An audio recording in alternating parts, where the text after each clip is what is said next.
আমরা আগে দেখেছি অ্যারো সাইজ ছোট বড় করা, টেক্সট এবং এক্সটেনশন লাইনগুলিকে আমরা কমিয়ে বাড়িয়ে নিই অবজেক্ট থেকে, অফসেট দূরত্ব ঠিক রাখা।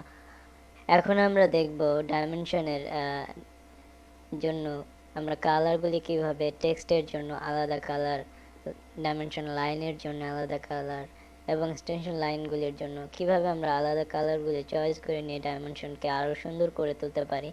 আমরা মনে করি ডাইমেনশনের টেক্সটকে অন্য কালারে নিয়ে যাব, তখন আমাদের এই কাজটি করার জন্য কমান্ডে লিখতে হবে DIM, সংক্ষেপে ডাইমেনশনকে ডাইম লিখলাম। এখানে যদি আমি মনে করি যে এই টেক্সটটিকে চেঞ্জ করে দেব, সেই চেঞ্জ করার জন্য যে কমান্ডটি আমাকে লিখতে হবে সেটা হচ্ছে CLRT লিখে এন্টার ক্লিক করলে নিউ ভ্যালু, আমরা এখানে নিউ ভ্যালু যদি চাই 50, অর্থাৎ কালারের চয়েস 0 থেকে 256টি আমরা কালার পাবো অটোক্যাডে। যে কোনো একটি সংখ্যা লিখলে সে কালারটি আমরা চয়েস করব এবং এন্টার ক্লিক করব। ডাইমেনশন আসবে, আবার আমরা আপ লিখব, লিখে এন্টার ক্লিক করলে সিলেক্ট অবজেক্ট, আমরা অবজেক্টকে সিলেক্ট করব যে অবজেক্টে চাচ্ছি, এন্টার ক্লিক করি, অর্থাৎ 50 নম্বর কালারে যে 50 নম্বরের যে কালারটি আমরা সেটা টেক্সটে পেয়ে গেছি।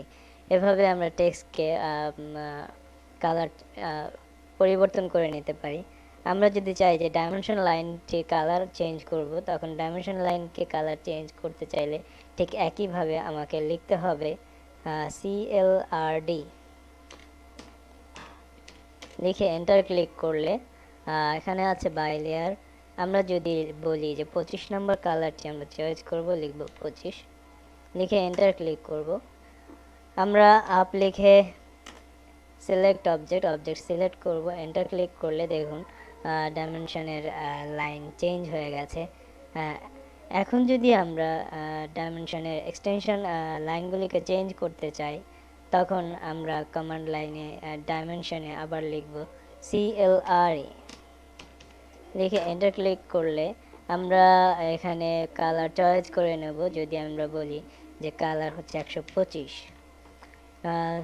সিলেক্ট করে এন্টার করলাম। এখন আপ লিখে এন্টার করলে সিলেক্ট অবজেক্ট, অবজেক্টকে সিলেক্ট করলে দেখুন কালার চেঞ্জ হয়ে গেছে। এভাবে আমরা ডাইমেনশনকে নির্দিষ্ট আমাদের পছন্দ অনুযায়ী কালারগুলি চেঞ্জ করে আরও সুন্দর করে নিতে পারি।